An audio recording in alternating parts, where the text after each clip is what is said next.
Hai seluruh rakyat Indonesia, beb-beb entok, eda-edaku, hamuna-hamunaku, ito-itoku, lay-layku, dan anak-anak mama.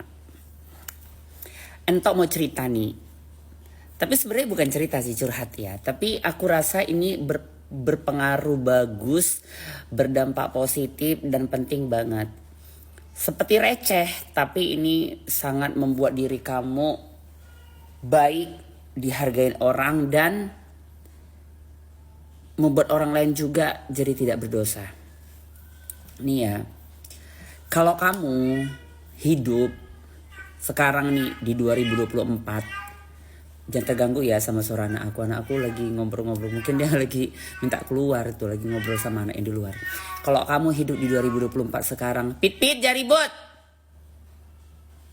Hidup di 2024 ini, ternyata kamu itu punya teman ataupun punya kenalan ya jauh 11 tahun yang lalu. Berarti 2024 sekarang, 11 tahun yang lalu 2000 berapa ya gitu. Ataupun 15 tahun yang lalu gitu. Nah setelah kamu kenal orang, ternyata orang itu yang kamu kenal 15 tahun yang lalu, 13 tahun yang lalu itu sekarang di 2024 ini sudah menjadi orang yang berhasil lah kalimatnya dibandingkan diri kamu gitu. Kamu gak usah deh kayak gimana kali sama orang itu gitu.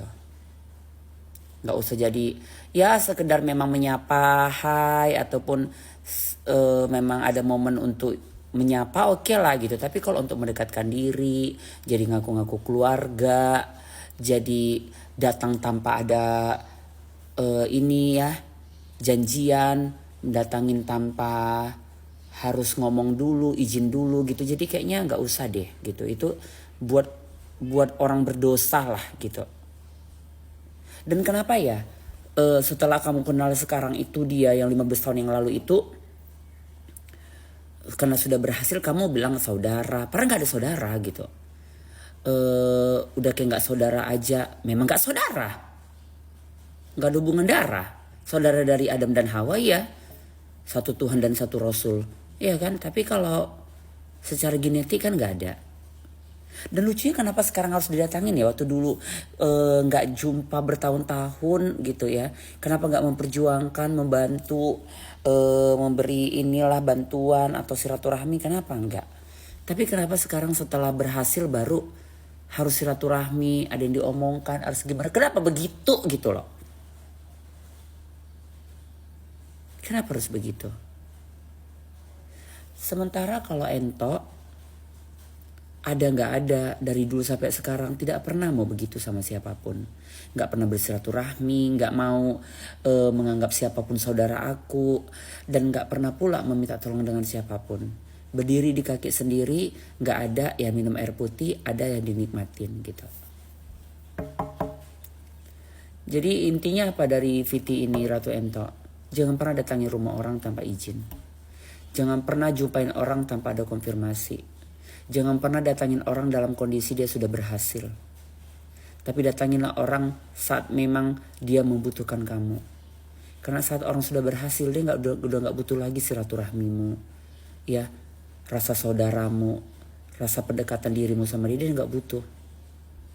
Dia gak butuh. Karena orang yang berhasil, orang yang sukses, orang yang sudah jadi orang kalimatnya, dia akan memilih siapa yang menjadi teman dia, siapa yang menjadi saudara dia. Dan orang yang sudah berhasil itu tidak perlu didekatin, tidak perlu dianggap saudara, tidak perlu disilaturahmi nih. Ya, tapi dia akan mencari siapa yang layak dan pantas nyaman untuk dia. Dan ingat, bukan berarti dia sombong, tidak. Karena memang dia mungkin punya prinsip, ataupun dia juga bisa memilah mana yang menjadi teman, mana yang jadi kepala, jadi pusing nanti pada akhirnya. Ausal dia, ya Allah, piti aku ini nano-nano kali ya Tuhan. Gak bisa serius mamanya. Dan kalian ingat, harga diri. Saat kamu mendatengin orang yang lebih berduit daripada kamu, tanpa ada janji ya, menganggap orang yang berduit itu saudara kamu nampak levelnya sangat jauh di bawah itu. Dan kamu nampak gak punya harga diri. Jadi carilah teman yang selevelmu, dan carilah orang yang mau berteman samamu. Jangan kamu yang mendekatkan diri, tapi orang yang mendekatkan diri sama dirimu. Ya, itu aja sih. Assalamualaikum warahmatullahi wabarakatuh. Gak bisa serius aku, gabung di lab aja lah ya. Aku kok buat VT kayak gini lah. Gila mau serius, Tuhan.